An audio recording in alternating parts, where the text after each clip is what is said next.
episode is going to be in two parts. Part one will be here at Southern Realms Comics and Games, and part two is right here at ShreveCon on the campus of Centenary College.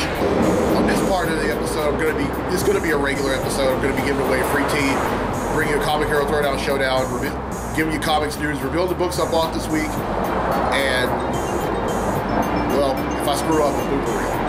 And in part two, I'm going to be taking in everything at ShreveCon and try to get some interviews with folks. How y'all doing? I'm Victor, and you are watching the Comic Hero Show. Now kick that logo.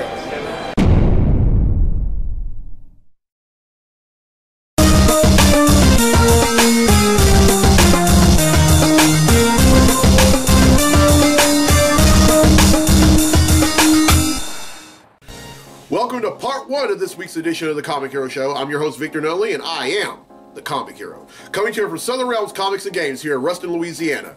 Now, I'm very excited about this episode, and I'm also excited about this tee that I'm wearing. This is the first of 3 new Christmas-themed Comic Hero tees, and if y'all can see, that's the CA shield that's up top on top of the tree, and then the ornaments represent all the DC books that I read. This is a DC theme. Next week I'm going to be wearing a Marvel theme.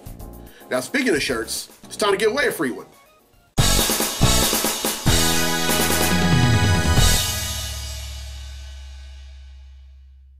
Alright, last week's episode I asked, what are the 6 stones that make up the Infinity Gauntlet? Well, the answers are power, mind, reality, time, space, and soul. Now, 9 people have answered correctly, and because they've answered correctly, their names have been entered in the drawing for a free tee, and that drawing takes place right now. So, the winner of the free tee for this week's episode of the show is Robert Freeman from West Monroe, Louisiana. So congratulations, Robert. You win yourself a free Comic Hero tee. Alright, here's the question for next week's episode, and this one is a Luke Cage question. It's a very easy question, especially if you've been reading comics since the 1970s. What was Luke Cage's first superhero name?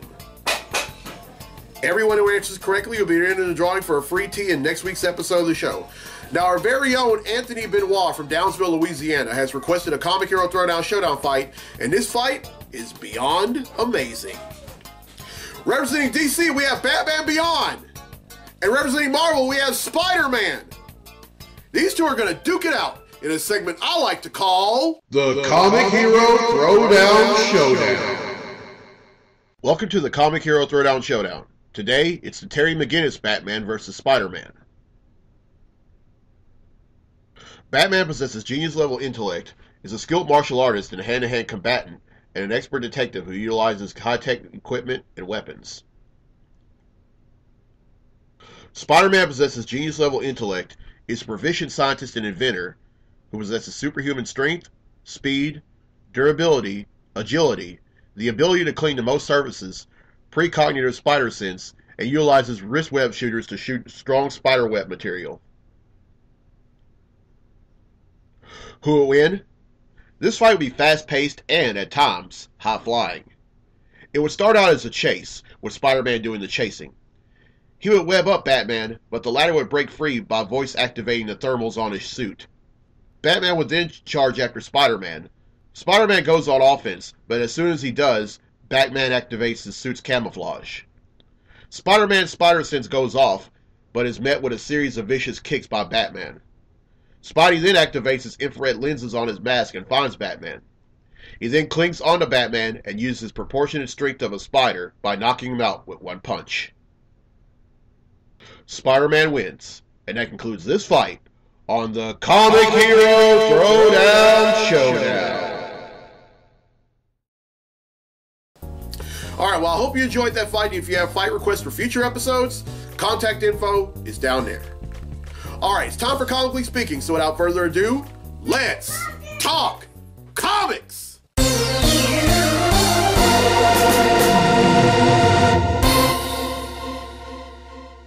Alright, I'm only going to be talking about one thing in this segment of Comically Speaking, and that's Marvel Studios and Disney acquiring the rights to X-Men and Fantastic Four. To say this has been a long time coming is putting it lightly, because ever since Marvel Studios got started back in 2008, you know, the X-Men have been property of X-Men, Fantastic Four have still remain with 20th Century Fox. And not only that, so is Deadpool. And then Spider-Man, the franchise, the movie franchise, remained with Columbia, although they just acquired the rights to it last year. They came out with the first Marvel Studios Spider-Man movie this summer. It's called Spider-Man Homecoming. Now, I don't think there are going to be that many changes made with the X-Men franchise because most of the movies, ever since the first one that came out in 2000, have been great. Fantastic Four, they're probably going to have to retool that completely. Especially after the dumpster fire on top of garbage, on top of trash movie that came out back in 2015. Which I still haven't, I'm still having a hard time getting that out of my mind. Because that movie was awful. It was beyond awful. It was beyond awful. I mean, but I just know that both movie franchises, X-Men and Fantastic Four, are going to be in good hands with Marvel Studios. Or let's hope. Alright, that's it for Comically Speaking. Now then, let's get to the comics I bought this week. Comic books I bought this week. Alright, I'm not going to give a brief description of each book. I'm just going to let you know what they are. Alright, first up is Green Lanterns number 36.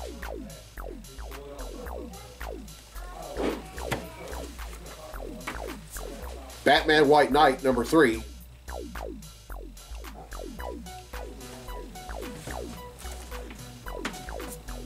Titans number 16.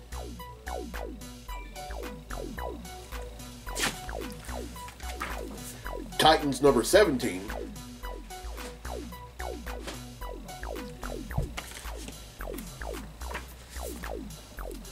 Justice League number 33.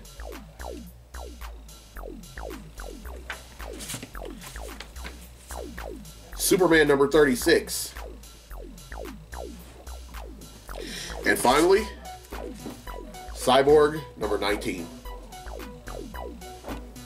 Alright, that's 7 I bought, which brings the total number of comics that I bought since December of 1997 to 8,354.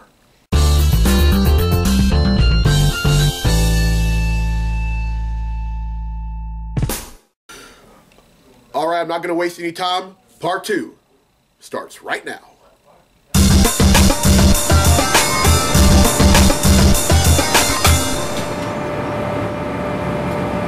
Alright, welcome to part 2 of episode 193 of the Comic Hero Show.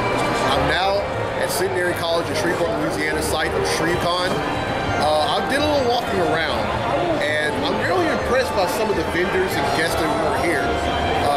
2 of them, namely, and I'll be interviewing them on this part of the Comic Hero Show. So, enough talking, let's go!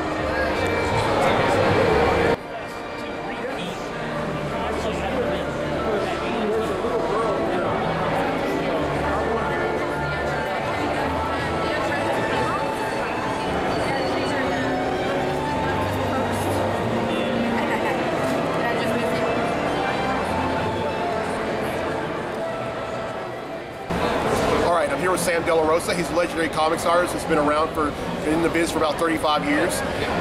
Sam, now you've mostly worked on projects from Marvel. Are there any other publications that you've done? Yeah, you know, I started out in 1982 for both Marvel and DC Comics. So DC, I worked on Superman, Batman, Green Lantern, Airwave, and a whole bunch of other characters. Same year, I was doing stuff for Marvel. Worked on Hercules, Spider-Woman, eventually Spider-Man, and a whole bunch of other stuff. Oh, and one thing about him, he's done so much Spider-Man and Venom projects like you wouldn't believe. Out of which one did you really have more of a fun time with, Spider-Man or Venom? You know, I grew up reading and buying Spider-Man comics when I was a little kid. So anything with Spider-Man that I got to work on, I enjoyed the best. Spider-Man is my favorite character. Venom is my favorite villain. Hey, that's the best of both worlds right there. I mean, I don't...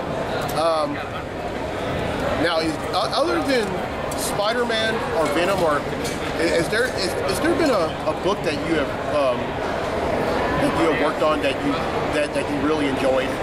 Well, I got to work on a whole bunch of books.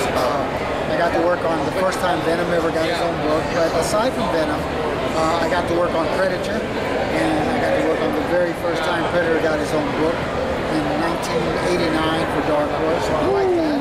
Okay. I also worked on Roger Rabbit for Disney Comics. So I like that. I worked on Earthworm Jim. I worked on Power Rangers. So, a variety of characters other than Spider-Man and Venom.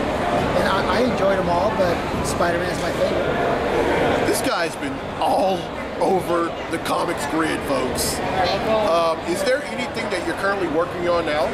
I was able to retire. I was lucky. I got to work on a bunch of books that sold a lot of issues and made me some royalties. So I was able to stop doing comics on a regular basis. It's a lot of hard work for not a whole lot of money, considering the time you have to put into that. So I just got fortunate with the royalty sales that after working on hundreds and hundreds of books for a lot of companies, I was able to stop. Wow. 35 years, and he's still getting his due. And it's enjoyable. I go to shows, and I've done enough stuff where people will recognize something that I worked on. So a variety of characters. So I have appealed to all sorts of comic book collectors. People that like different characters, they'll find something that I got to work on. So, I'm recognized at shows, so that's fun. All right, well, Sam, thank you so much for this interview, and happy continued retirement. Well, you're welcome. I'm actually working about half as hard as I did when I did comics. I do a show almost every weekend, every other weekend, a store appearance, a Comic-Con, even theater appearances. When theaters have superhero premieres, I'm invited to their premiere of the movie. They have me at the lobby, and I have my whole setup, so I do that. And people can find me on Facebook. I'm at Artist Sam De La Rosa. That's my exact address, Artist Sam De La Rosa. You can Google me. I have a website, samdelarosa.com. Just check out things I've worked on. I hope to see your like and follow on it. Oh, definitely. I'd be a fool not to follow a legend. All right, Sam De La Rosa, everyone. All right, if you were Brave Valor and Lisa Moore from Last Ever Press, I first met them over at Louisiana Comic-Con in Shreveport here this past April, and I wanted to interview them, but I was a little pressed for time. So, guys, when exactly did Last Ever Press get started? We launched in February of 2015. We put our first books out in June. Okay. I just read Last Ever number 0. Great job, guys. And one thing about it took place during two different periods of time in two different countries. At first, it took place in medieval England. This girl named Ashley, who had the powers to control fire, but it happened when she was in trouble, when she was in danger. And then the same thing with Ember in the present day in Maryland, and that happened with the same. She was in trouble too. But great job. And what can we expect for number 1? For number 1, it's a mystery is starting to unfold. As somebody is watching you, and this person may or may not have secrets to what's going on with Ember, and she's trying to deal with this change that has happened to her and what that means for her life and her family and her friends and all that. Now, when it comes to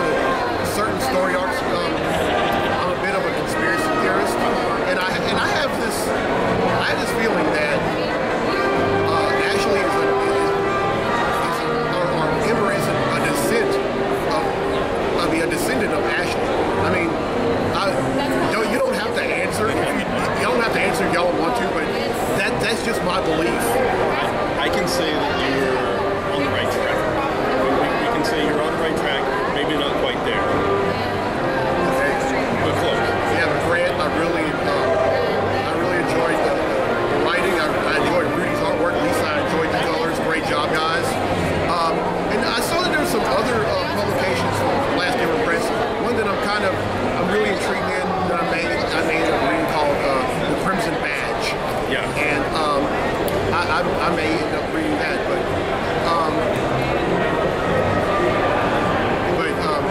what else can we expect me on Last Giver Press? All right, well, first of all, we just recently funded issue number 1 with the Kickstarter.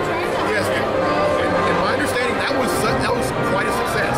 Yeah, we went over our goal. We came really close to reaching our first stretch goal, so, and it was our first Kickstarter, so we count it as a great success. We're really happy with it, and we can't wait to get that out to everybody.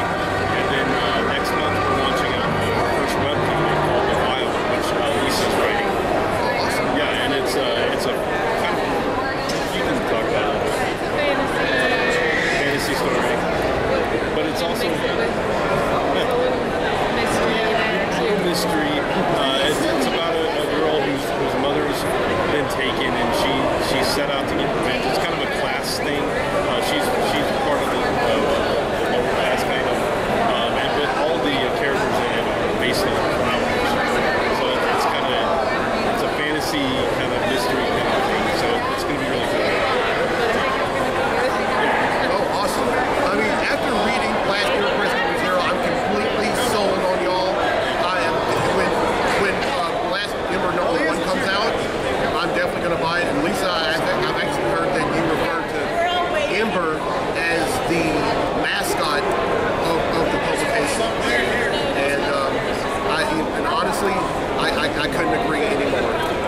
But Grant, Lisa, I thank y'all so much for this interview. Much success for y'all. If I'm ever in Tyler or anywhere nearby, I'll let y'all know. Because I mean, you guys are awesome. I knew y'all were awesome from when I went from Louisiana Comic Con here in Shreveport earlier this year, and y'all great people. Y'all keep up the good work. Thank you very much. We appreciate it. And thank you for the time. Hope you keep enjoying it. All right, Brent Fowler, Lisa Moore from Last Giver Press, everyone.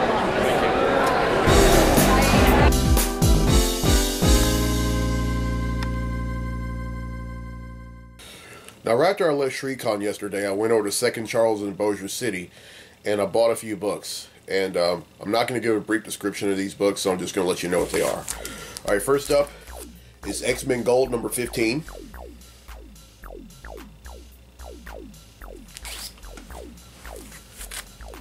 X-Men Gold number 17.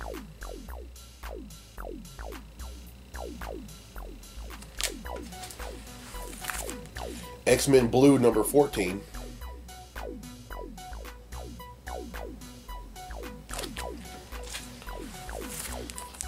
X-Men Blue number 16.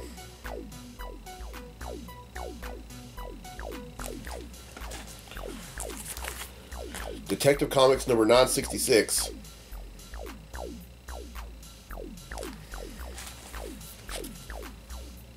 Captain America number 696.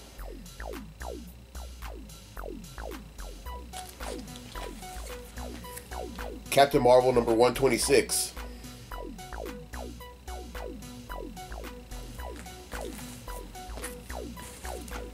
Spider-Gwen number 26. And finally, Star Trek Boldly Go number 14. Alright, that's not I bought, which brings the total number of comics that I bought since December of 1997 to 8,363.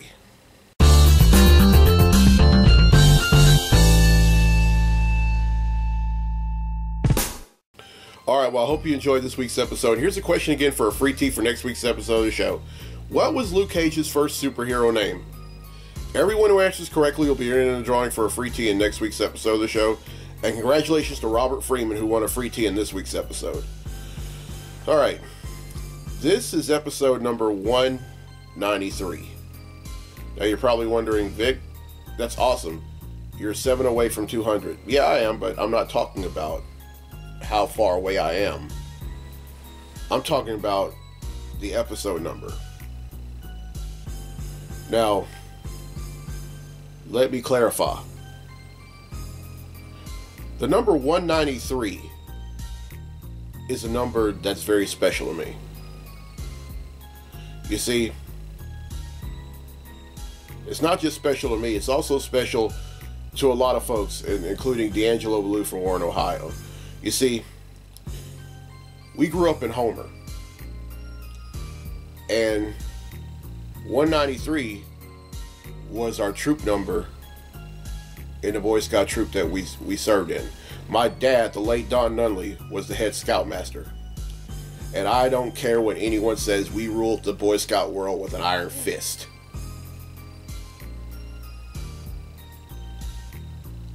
It was one of the most diverse groups of Boy Scouts you could have ever met at that time.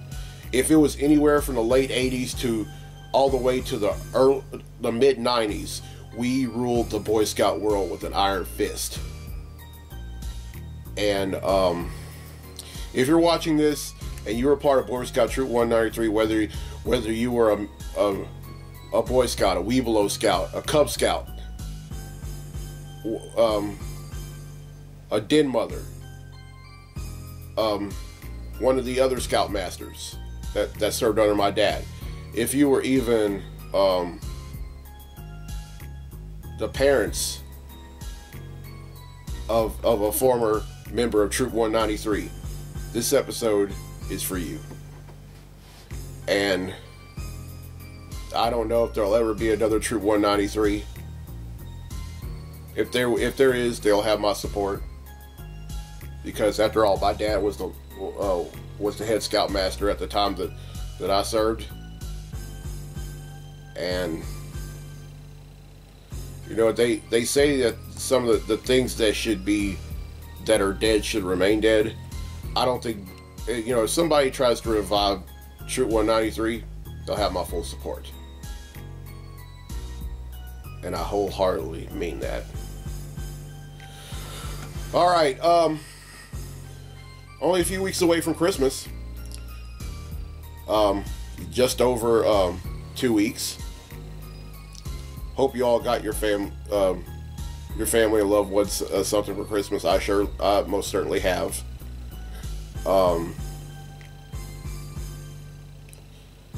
And I'm going to, and as promised, on episode number 194, I'll wear a brand new Christmas themed Comic Hero tee. I hope y'all like the one I wore in this episode. And yeah. Alright, I'm Victor Nunley. I'm the Comic Hero. I'll see you next week for episode 194, right back at Southern Realms Comics and Games. So until then, be safe, be blessed, be a hero.